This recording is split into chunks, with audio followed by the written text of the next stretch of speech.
Now for the main message today by Mr. Matthew Steele, entitled A Complete Idiot's Guide to Keeping the Sabbath.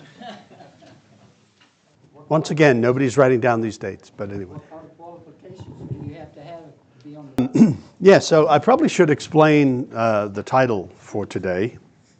Is anybody familiar with the books, The Complete Idiot's Guide to... So if you're not familiar, there's a series of books. It's actually 183 different books. So apparently there's a lot of subjects in which a lot of people are idiots about. And they're from all kinds of topics. So I've just got a selection of them here, various different titles. The Complete Idiot's Guide to World History. That'd be something useful.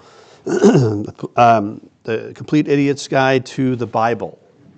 I imagine that one probably needs some work. The Complete Idiot's Guide to the World of Harry Potter. I guess people want to know. To Pirates. So if anybody wants to engage in piracy, there's a book about that. It's a how-to guide.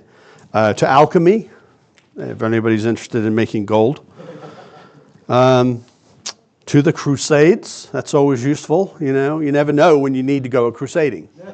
It's something that happens. The Complete Idiot's Guide to the Beatles. I thought that was pretty interesting. I guess if you're a certain generation, you might need to know more about the Beatles. And then I thought this one was interesting. The Complete Idiot's Guide to the Psychology of Happiness. I thought all you needed was love for that. That's right, yeah.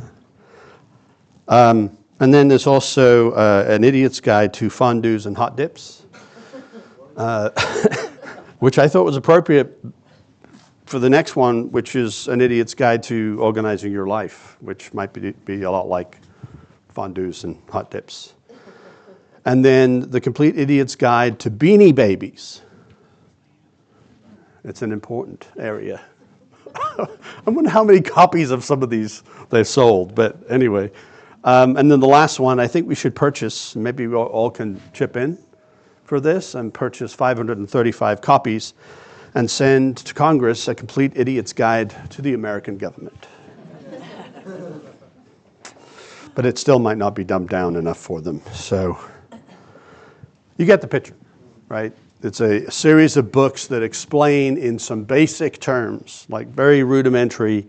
Don't pick this book up if you're going to be insulted that they assume that you don't know what the topic is. It's dumbed down. It's very simple.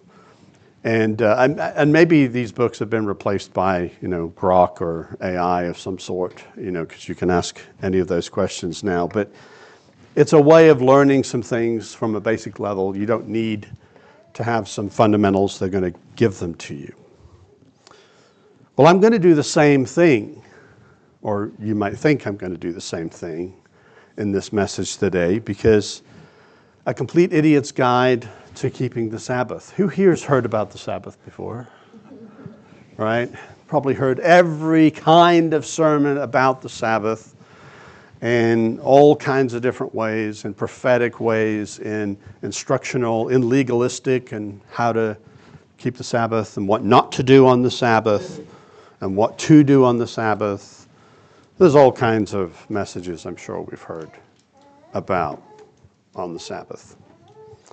Well, my approach is going to be an idiot's guide to the Sabbath. And I'm not saying that you're the idiots. This is my guide, and I'm the idiot. So that's okay. But I wanted to share with you a couple of thoughts about the Sabbath that maybe you haven't looked at in this particular way. I want to remind us of some fundamental truths about the Sabbath and celebrate them, and then maybe challenge us to approach the Sabbath in these ways. They really pan out to be two different ways. I thought I'd be able to fit more into this, but there's really a lot. There's a lot of truth, and there's a lot of things that we can learn about the Sabbath. So again, acknowledging that you may have heard everything there is about the Sabbath. And one or two of you might be thinking, it's nice and warm in here. I'm a little tired. I'm a little sleepy. I could just kind of lean back in my chair, take a nap. Kim's already yawning. That's okay. You can do that. It is the Sabbath, and maybe you need a Sabbath rest. It's okay to lean back and just close your eyes for a minute. Have a rest. Now, if you wake up with a pair of spectacles drawn on your face or a mustache, that's nothing to do with me. Just look to the person next to you. I know that we've, again, heard everything there is about the Sabbath, and I get that. But speaking of rest, that's the first point I want to talk about in our Complete Idiot's Guide to the Sabbath, to keeping the Sabbath. Rest. Who had a good night's sleep last night? About half. The rest of us, not so great. I think we were up at 4:30 and then 5:30 and 6 and just trying to go back to sleep. And sometimes you have those, right? When you're really tired, the idea of rest is so beautiful. It's like, I could just lay in that and go to sleep and have great dreams. Rest. We like this idea, and we're familiar with it. And what's really fascinating, I'm finding, I listen to different podcasts from different sources, maybe, different church traditions, maybe more a Sunday church tradition, some of them, and there is a growing interest in Sabbath. We all remember at the time when Charlie Kirk was killed, it came out that he had started to understand and practice Sabbath keeping as part of his Christian belief. And I think probably going to get a lot more people interested. That book's coming out in just a couple of weeks, I think, on the Sabbath. So there's this growing interest about the Sabbath. But in a way, it's a rediscovery of the idea of Sabbath. Now, some of you will remember there was a time when nothing was open on Sunday, right? Now, we might disagree about the doctrinal, which day is the Sabbath, right? But there was a very strong principle that in the Sunday-keeping churches, that Sunday was the Sabbath, and there shouldn't be stores to go and buy things at on the Sabbath, that it should be a day of rest. And I remember as a kid in England, it was very controversial when they started bringing in these changes. You probably remember, Mark. They'd start letting restaurants and pubs open on Sunday afternoons, the horror of it. And yet, and I remember thinking at the time, well, they got the wrong day anyway, but okay.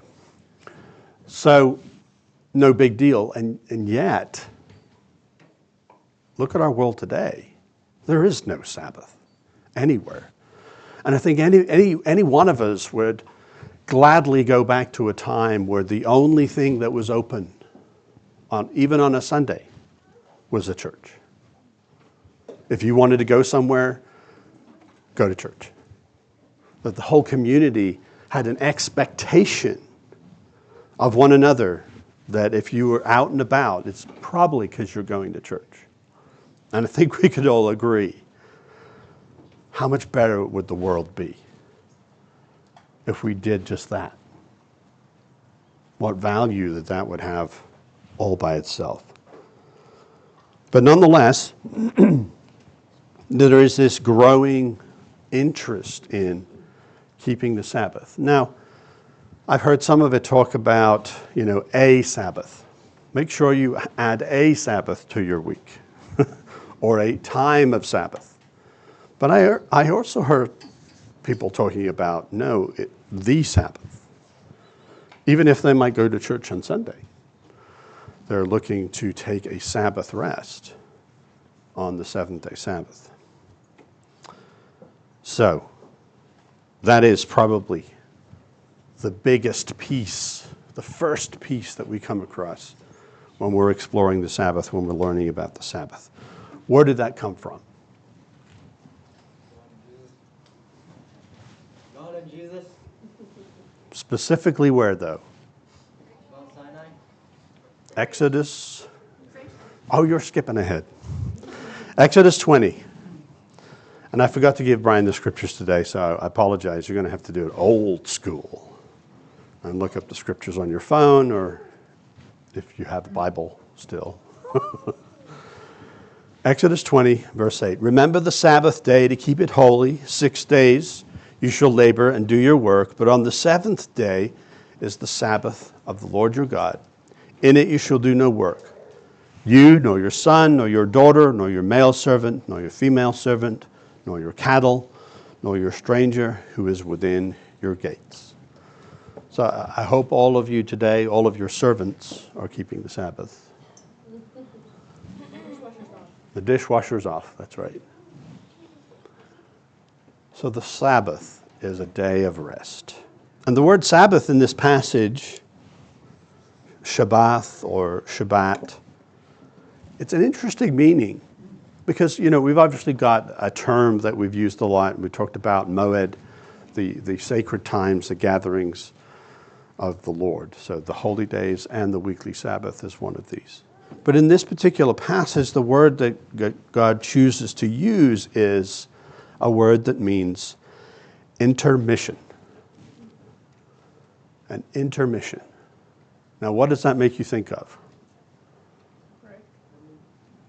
And old timers, when you went to a show, right? And you have a intermission. Everybody remember that? Yeah? You have an intermission. Well, it was a break halfway through the movie. You go get some popcorn and you go get a soda. And then you come back and the movie starts. And you pick up where you left off. We don't really do that anymore. Now we have movie theaters where you make an order on your phone and they'll bring it to your seat. How about that? Don't even need to take an intermission. If that's not an example of how we live in the modern world, I don't know what is, right?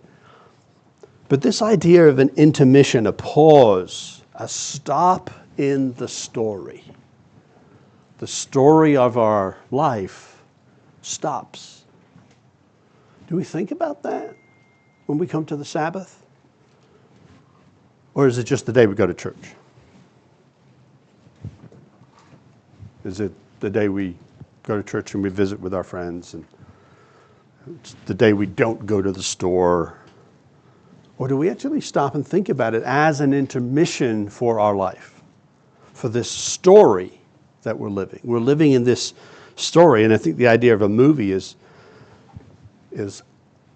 applicable here because, we've got this intermission in this grand, epic story of our life. And some of you are thinking, my life doesn't feel very epic.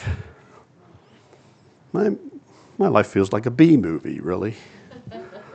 Right? B movie. Do they have C movies? Maybe a C movie. But we are in an epic story. And we're playing one little part of this epic story. An epic story of good versus evil. And if you want to question whether that's true, just look at the news for the last few days. Take any of the topics in the news. We live in this epic global story, and each one of us have our own little thread in this story, and the Sabbath is our intermission in this story. But it's not a chance to go get popcorn and a soda. It's actually serious. It's more serious than I think we think about. This is an opportunity to go back to the aid station and get some chow. Maybe get rearmed. Maybe get spiritually, physically sometimes, emotionally, patched up, treated, healed. Because we're in a war. We are in a war every single day. And you can't tell me that you don't know that. Because you're fighting. You're fighting against the old man or the old woman. You're fighting against the world. You're fighting against what social media gives to you as it's fed into your brain with this algorithm that's designed to hook you and draw you in. You're fighting against financial struggles, addictions, all the things that come in life. We're fighting against them. We're fighting against grief and disappointment and loss. We're in a war. And the Sabbath is this intermission. It's designed to be this safe place for us to be renewed and patched up and strengthened, supported. Do we look at it like that? I mean, if we do look like it like that, then we can be so much more strengthened by it. We recognize that we're in this battle. And we're trying to hold on. We're trying to hold on. There have been many times in our lives, right, we're at our breaking point. We're at the moment of decision. Do we stay? Do we stay convicted to this course? And the Sabbath serves as that island, that safe place that we can come back to and be re-equipped and supported. Hold on to the Sabbath with everything you have. Not because the Sabbath itself is special, although it is. Not because all the amazing people that you come to church with are special, although they are. Every single one of us. As C.S. Lewis reminds us, right, we've never met a mere mortal. We're all the children of God. But not because of that. Because of what we are called to do in the Sabbath. Which is meet with God. Be in union and communion with Jesus and the Father. The idea of Sabbath rest, as Kim alluded to earlier, of course, is a lot older than just when God gave this to the people of Israel. In Exodus chapter 20, in verse 11, it says, "For in 6 days the Lord made the heavens and the earth, the sea, and all that is in them, and rested the seventh day. Therefore the Lord blessed the Sabbath day and hallowed it." And then we see in Galatians chapter 2, verse 1, "Thus the heavens and the earth, and of all the host of them, were finished. And on the seventh day God ended his work which he had done, and he rested on the seventh day from all of his work which he had done. Then God blessed the seventh day and sanctified it," made it holy, "because in it he rested from all of his work which God had created and made." So he set this apart deliberately. It was still a creation act, and he sanctified it. But why did God rest? Was he tired? Yeah, we're in trouble if God gets tired, right? Because, I mean, he could get tired of us really quickly. He didn't need to rest. But nonetheless, he ceased from work. The word is he desisted, which means to stop. Just stop. Take a break. Take a break. But from what? From the war. Huh? From the war. From the war. Well, there's some other things as well, though. So in our English, we get this idea of rest as something that we do when we're tired. And like I talked about just before, that is true. Of course. We do rest. But this is not an appropriate way to look at this passage here. There is resting, where we're rejuvenated, and we could really do with doing that. But there's also an engaging with God in this stopping, even if we're not tired. It's a type of rest that our soul needs. It's a type of stopping from what we are doing and maybe engaging in something else. Especially those of us that like to keep busy. Anybody like to keep busy? Some of you are not putting your hands up. And why do you like to keep busy?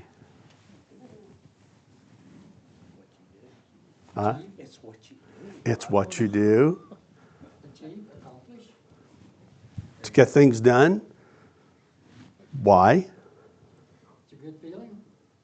Because if I don't do it, who will? 'Cause- yeah. So it's a sense of accomplishment. It's a sense of responsibility, obligation maybe. What else? You can also be ignoring the things that are under the surface that you don't want to deal with. Ah. Ask me how I know. So that might be a big one right there, right? If we are honest with ourselves. If we're busy, we don't have time to think about why that relationship went south, or why I'm always sad about this topic, or why am I grieving this thing or that person, or one of the myriad of things in life, right? So staying busy, it can also be a cover. And our mind is the devil's playground. Keep yourself out of trouble. That's a more positive way of looking at it. Yeah. That's right, too. And don't get me wrong, I'm not saying that we shouldn't be productive. We should be productive. But it's about our motivation, right? Muriel? Cultural. Culturally? Yeah, because sometimes in my culture, if you're not busy, you're lazy.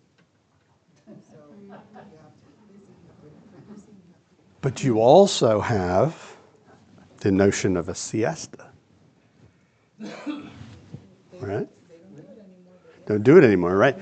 Right, because we've all, no matter what of our culture origin is, we've all gotten sucked into this narrative of more, do more, do more. Don't take the rest, right? Even folks that religiously go to church on Sunday will go to the mall in the afternoon or out to eat in a movie or all the myriad of things that dazzle the eyes and take our attention away from the deeper things.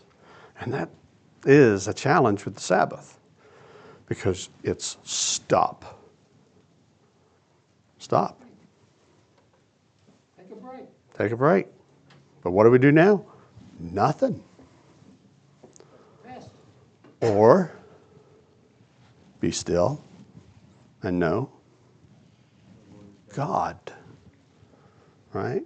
Knowing Him, actually connecting with Him, not just know that He is God, but knowing God and taking that rest. So in Matthew 11, verse 25, we have this beautiful invitation that Jesus gives to us. And sometimes we connect this with the Sabbath rest, sometimes not. But it's a promise. And it's also a process. And it's been hidden, as Jesus tells us here, from the vast majority of humanity. So in verse 25, Jesus says, I thank you, Father, Lord of heaven and earth, that you have hidden these things from the wise and prudent, and have revealed them to babes. Even so, Father, for so it seemed good in your sight. For all things have been delivered to me by my Father, and no one knows the Son except the Father, nor does anyone know the Father except the Son, and the one to whom the Son wills to reveal it. And who's that? That's us. Do we know the Father? How do we know the Father? Through Jesus. He's revealed him to us, right? So this is something that's been hidden from the world. Yeah. And then he says this. Part of what's been hidden from the world. He says, "Come to me, all you who labor and are heavy laden, and I will give you rest. Take my yoke upon you and learn from me, for I am gentle and lowly in heart, and you will find rest for your souls. For my yoke is easy and my burden is light." Who loves that passage? We all love it, right? It's a beautiful, poetic passage. Of those of you that raised your hands, how many feel like you do that well? Right? We're kind of like, I like the idea. How do I do this exactly? Here, take this problem. No, I've got it. Here, take this trouble. No, I'm okay, I've got it.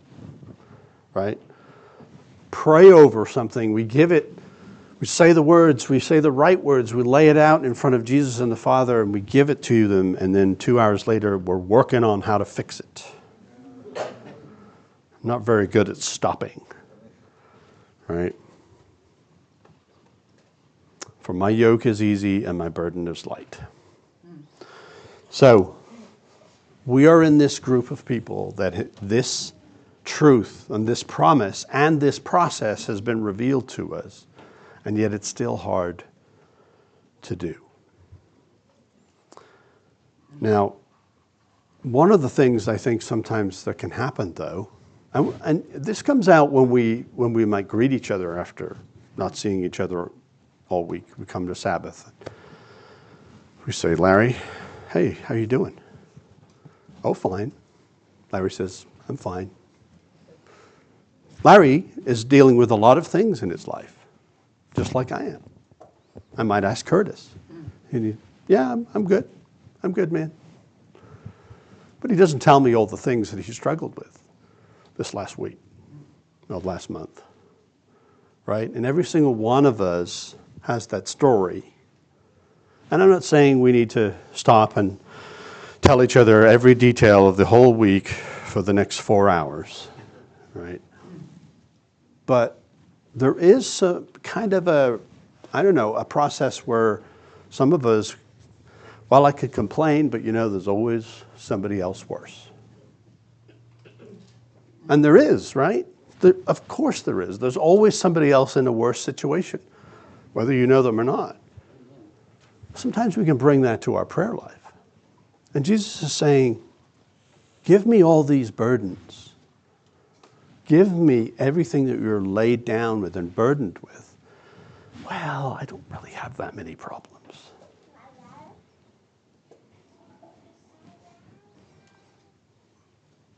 Now, maybe you're not like that. Maybe you're in denial. Maybe you're in la-la land. I don't have any problems. Maybe you can't do sad, or you can't do mad, or whatever it may be. And everything's joy. And when you go to God in prayer, are you giving of these burdens? Well, they're not really burdens. I've got my responsibility, and Jesus has got his. I used to think that. I used to 100% think that all of my burdens, I had a part, and then he would pick up where I could no longer function. It's the responsible thing to do, right? Pick up after yourself. It's not the right approach. Jesus wants to be, hence this invitation, in every part of it, in all of it. In the part that we're working on with him and the part that he's working on with him. He's in it with us in this burden process. So, if you are in denial, or maybe you don't think that your problems are sufficient for Jesus to be concerned about. And one of the other ways I see this is sometimes that I might ask somebody if, do you want some prayer? Would you like an anointing for that? No, I don't think it's to the level. There's a level? There's a level? I've never heard that there's a level. If we're struggling with something, that's the only level. But again, we can come at this with all these different reasons why maybe we're not handing these burdens over to Jesus. So God gave us the Sabbath. Not just the Sabbath day to participate in church and maybe pray and read scriptures and so on. These things are good and we should do those things. But in a larger sense, this idea of stopping in the middle of our story and handing it over to Jesus every week. Now, of course, we can get deeper into this and we should be doing it every day.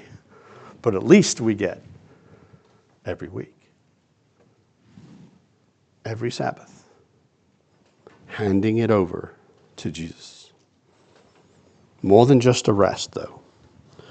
Jesus uses a different word. He actually uses a different word, obviously, because it's Greek, but it has the same meaning when he says you'll find rest to your souls.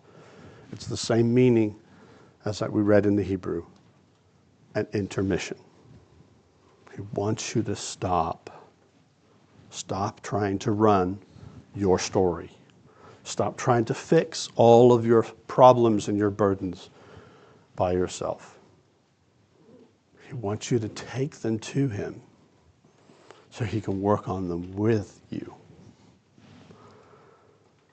Not carrying them all yourself. Then he comes alongside us, as we see with the idea of the yoke. It's a two-man yoke. He comes alongside us, and he lifts the burden with us. And you remember that the term, when he says, "For my yoke is easy, and my burden is light," the word easy actually means fit for purpose. My way of dealing with the burdens and the problems and the struggles you have in life is fit for purpose. The tools that we have, they're terrible. We'll ignore them. We'll stay busy, right? We'll medicate on sugar or alcohol or whatever is available. We'll create our own narrative to explain why our own behavior pushes people away. We have all kinds of tools. They're not great, and they don't work. But Jesus is inviting us into tools that he has, where we can pick the same burdens up and carry them together with him in a way that distributes them across both of our bodies, making it lighter. His burden is light. And his burden's our burden. He's making it lighter. Isn't that a beautiful invitation? To stop. Take a break from running your life yourself, maybe ruining, and let me help you with it. And we get to do that every Sabbath, at least. In reality, we get to do that every day. Now, I get it. Some of you might be thinking, well, these are just words. I've done all the prayers, Matt. I've done all the struggles. I've brought the deep things of my heart to God over and over again, and they're still there. Anybody had those? I do. They're still there. And I could tell you that, well, we're not assured of anything in life other than trouble and pain. And you would smack me in the mouth and say, I know that already. You're not helping me. But that is true. I could tell you that we'll understand it better by and by. Great. That feels so much better. Right? Well, we will, but it's cold comfort in the middle of it. And so we're still left with the struggle and maybe the confusion. But that brings me to my second point on the purpose of the Sabbath. And I talked about this a little bit before the feast. It's found in Exodus 31, verse 12. It says, "And the Lord spoke to Moses, saying, Speak also to the children of Israel, saying, Surely my Sabbaths you shall keep." It includes all the holy days and the weekly Sabbath. "For it is a sign between me and you throughout your generations, that you may know that I am the Lord who sanctifies you. You shall keep the Sabbath, therefore, for it is holy to you. Everyone who profanes it shall surely be put to death. For whoever does any work on it, that person shall be cut off from amongst his people. Work shall be done for 6 days, but on the seventh is the Sabbath of rest, holy to the Lord. Whoever does any work on the Sabbath day, he shall surely be put to death. Therefore the children of Israel shall keep the Sabbath, to observe the Sabbath throughout their generations as a perpetual covenant. It is a sign between me and the children of Israel forever. For in 6 days the Lord made the heavens and the earth, and on the seventh day he rested and was refreshed." We tend to forget about that second part of this passage that I read, the little bit more intense part about if you don't keep the seventh-day Sabbath, you die. Yes. Get put to death for not keeping the Sabbath. Now, I mean, that might sound a little extreme to our ears today. That might sound a bit harsh. And, we can go into maybe some of the dynamics of why God had to do that for these people.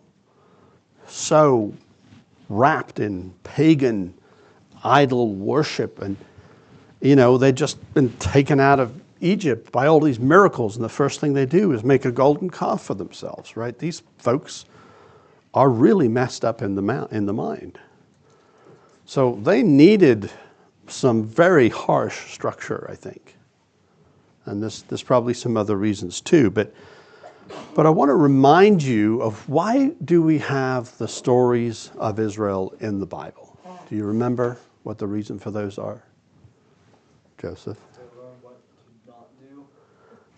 Usually what to do. Definitely don't do what they did, exactly. But Paul says that these were all given to us for our admonition, right? For us to learn from. So there's a meaning for them, because God was dealing with them, but for us today, there's a greater meaning for us. So we're faced with a contrasting situation here. We're given this invitation for the Sabbath, and then we're given a consequence if we don't. So I want you to kind of keep that in mind. But going back to the whole idea of the harshness of that consequence, I am grateful that we don't live in a time where I have to send the Sabbath police after you if you don't show up 1 week and preside over your death. That would not be fun. But again, there is a lesson here for us, for our admonition. I want you to keep your eye on that. So this is all part of the first covenant. And I'm not aware of anywhere in the new covenant where the punishment for breaking the Sabbath was death. I don't think you'll find that written out that way. But I keep emphasizing that there is a spiritual application for us here. Now, there have been times when people have decided that there's certain punishments, right, for not keeping the Sabbath just right. You've probably experienced and seen some of those, right? If you've been in the church long enough, well, you've got the eat out on the Sabbath crowd and you've got the non-eat on the Sabbath crowd. And I'm not going to dig into anything and get super, I'm not advocating for either one of those. But how easily we can start to make some judgments about whether or not that person is keeping the Sabbath. And I think we all could probably agree that if we go down that road, we're missing the point, right? And so maybe people have passed judgment on one another. But in this new covenant relationship, we're called to have a different understanding of the Sabbath.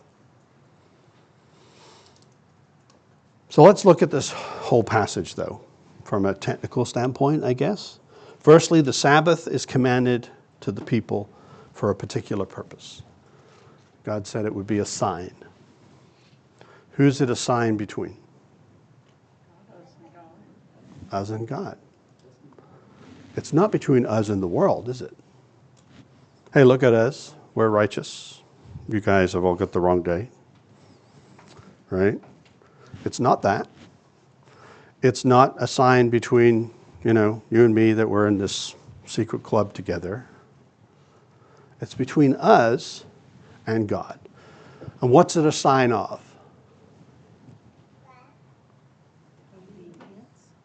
Say that again. Obedience Obedience. of his people. I would say no. He specifically says what's a sign of. Let me read it to you again. You should keep the Sabbath. Let me back up here. For it is a sign between me and you throughout your generations, that you may know that I am the Lord who sanctifies you. That's what it is. That's the sign. It's a sign for us to know that He knows, that we know, that it's He who sanctifies us. Not us sanctifying ourselves by keeping it. That's really important. Because we could so easily run down the route of, it is obedience, don't get me wrong. It's a commandment, we follow it, we're obeying, of course. But the sign of the Sabbath, we are confessing that without God, we cannot save ourselves. We just can't save ourselves. We can't make ourselves holy by keeping the Sabbath, by going to church twice on the Sabbath, by reading Scripture 24 hours on the Sabbath. There's nothing we can do to sanctify ourselves. That's a really important point. It's God that sanctifies us. And if we don't, let me find my spot here. So if we don't recognize that, I think we can easily go back down into this idea of we're earning something by keeping the Sabbath. It's a sign between us and God so that we could confess that He is the one that sanctifies us. So when we leave our house and we get in the car and we come to church, we are publicly confessing as we keep the Sabbath, as we go to church, as we not work on the Sabbath, of all the things that we do to keep the Sabbath, we are confessing that we need saving and only God can sanctify us.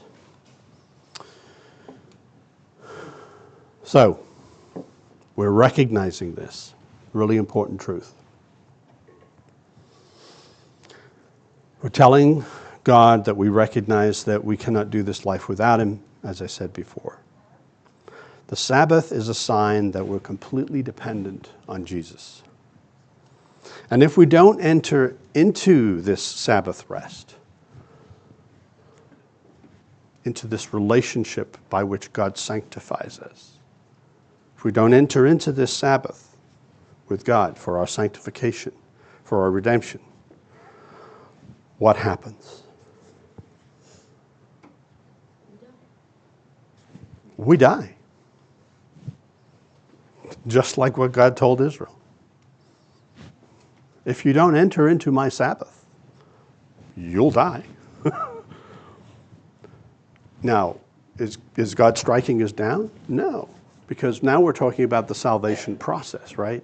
And the wages of sin is death.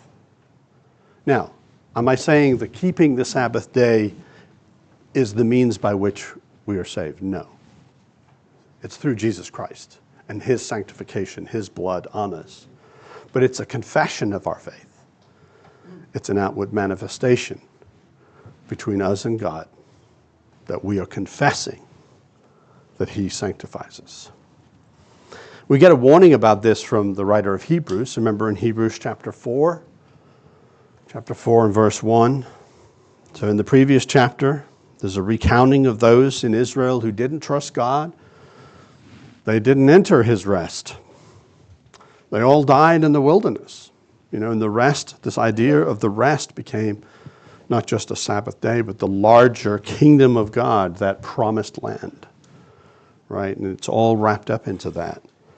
And he says, therefore, since a promise remains of entering his rest, let us fear lest any of you seem to have come short of it. For indeed the gospel was preached to us as well to them. But the word which they heard did not profit them, not being mixed with faith in those who heard it. For we who have believed do enter that rest, as he said, so I swore in my wrath they shall not enter my rest, although the works were finished from the foundation of the world. For he has spoken in a certain place of the seventh day, saying this way, and God rested on the seventh day from all of his works, and again in this place, they shall not enter my rest.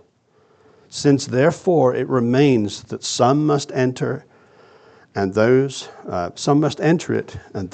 to whom it was first preached did not enter because of disobedience. Again he designates a certain day, saying in David, today, after such a long time, as it has been said, today if you will hear his voice, do not harden your hearts.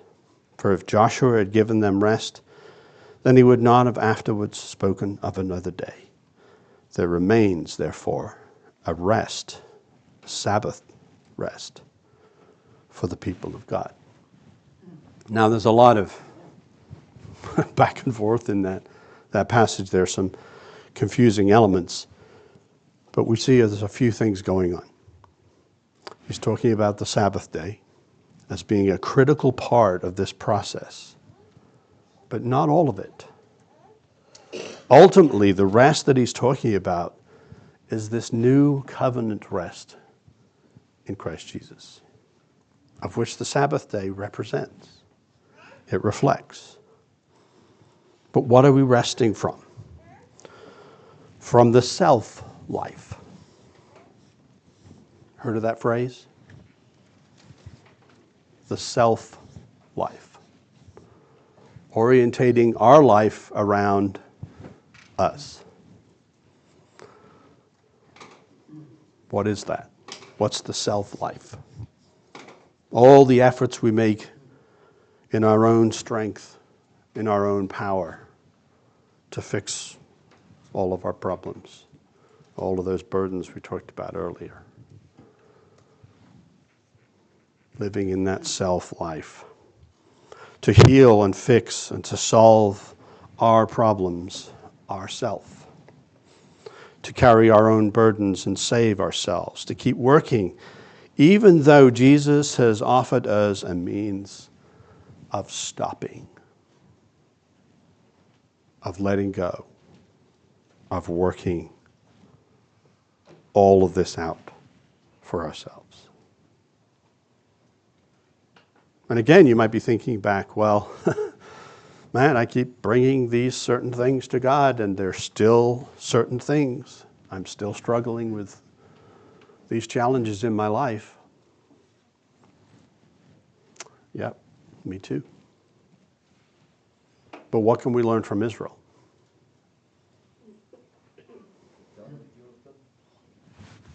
Let God deal with them and let God have them. Well, they didn't enter into his rest, did they? We're told here that, as we just read in Hebrews, that it was because of disobedience and unbelief. Not trusting in God, in his time. So how long do we continue to pray for the deep, earnest things of our heart? I'm not talking about light things. I'm not talking about whether we get a new car or not, or where we go on vacation, or even our 401k plan. It's the real hard things of life, and there's still no solution. How long do we keep praying for those?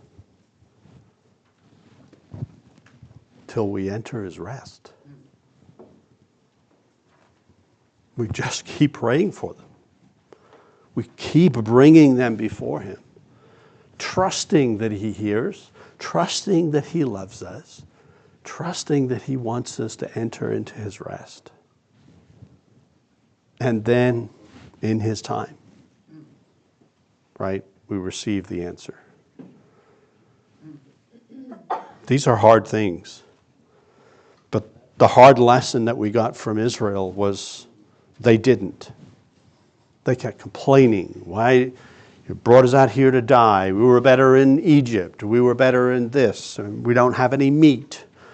We don't have any fresh water. How many different complaints could one group of people give? Well, I know, because I give them. Right? We all give them. But God is asking us to stop those things too and truly enter into his rest and truly follow his guidance, specific to each one of us, of how to release these things to him. Now, I have a practical idea because I think it's helpful. A practical idea, and this isn't in order to keep the Sabbath, you have to do this.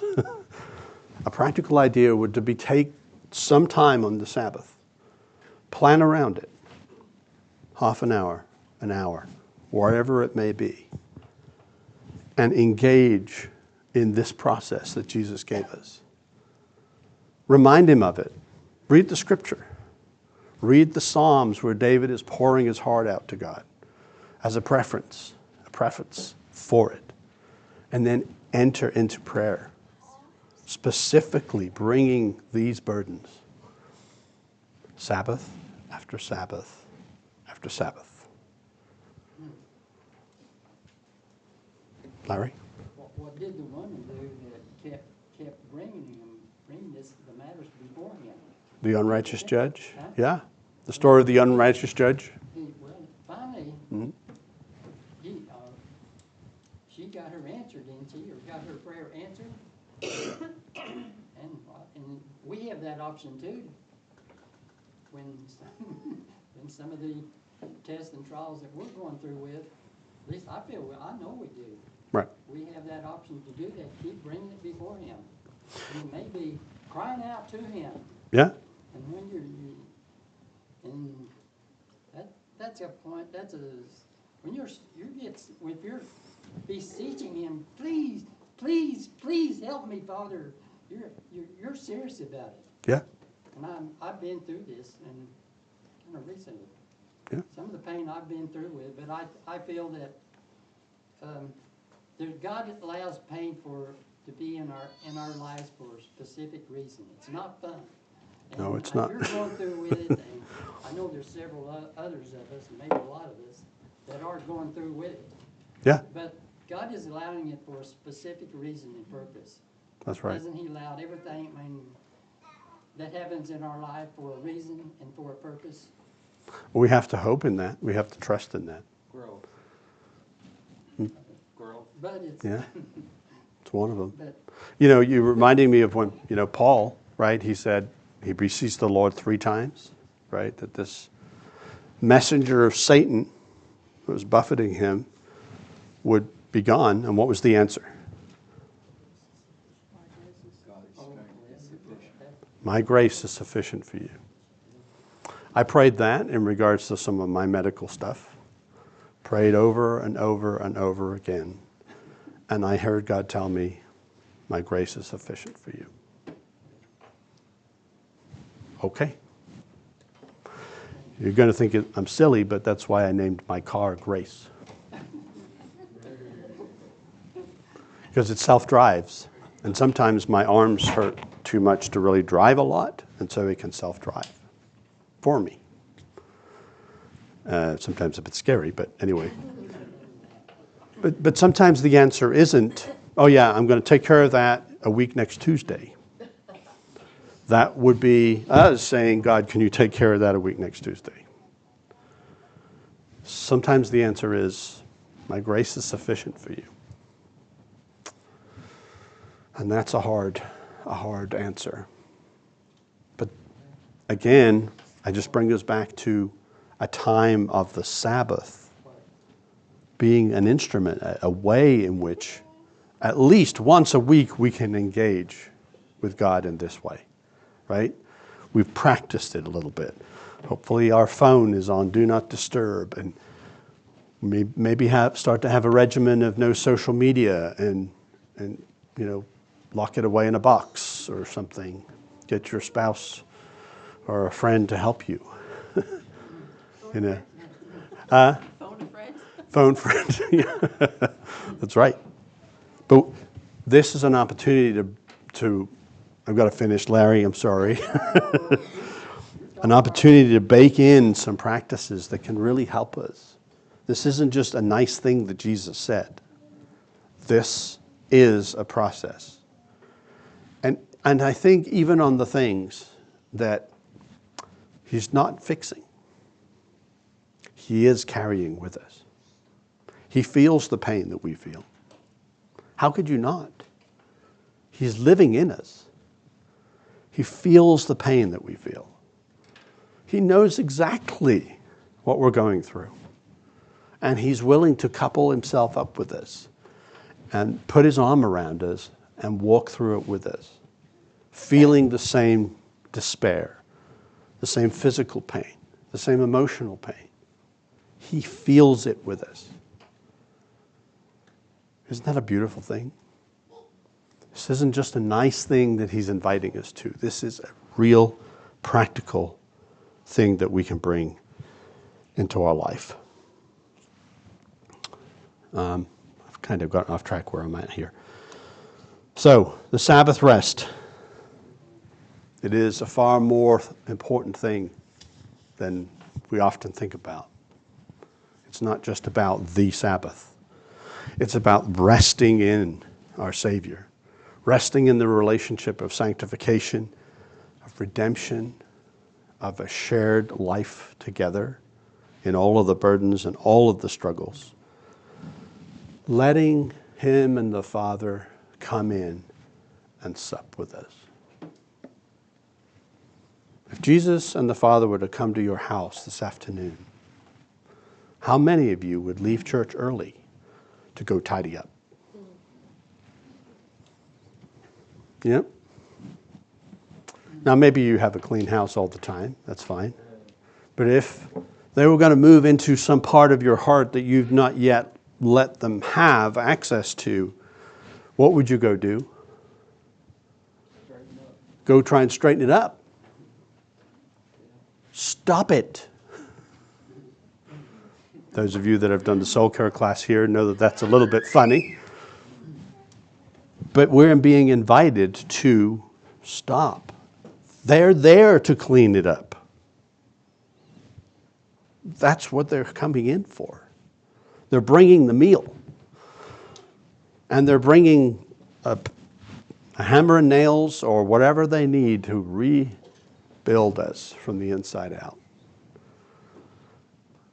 in our Sabbath rest with them.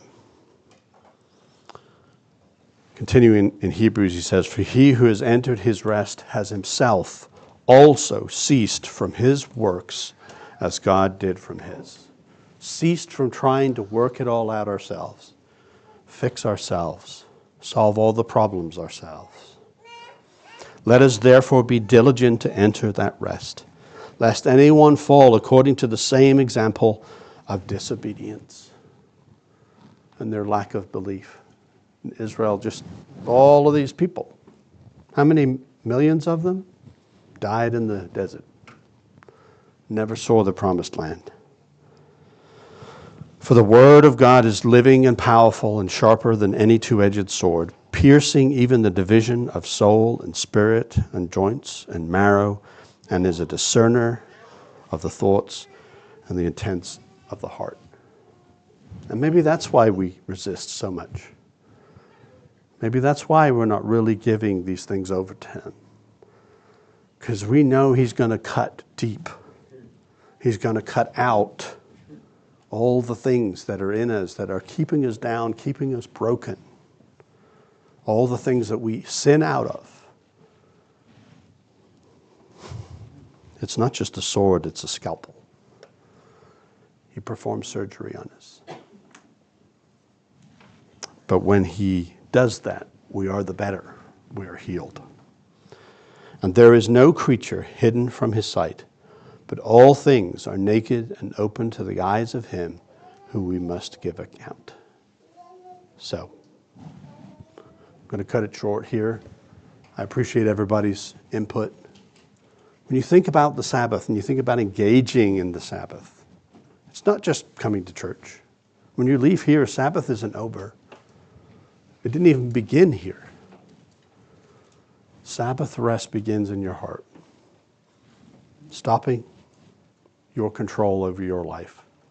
Stopping the self-life and letting God perform his work in the Sabbath.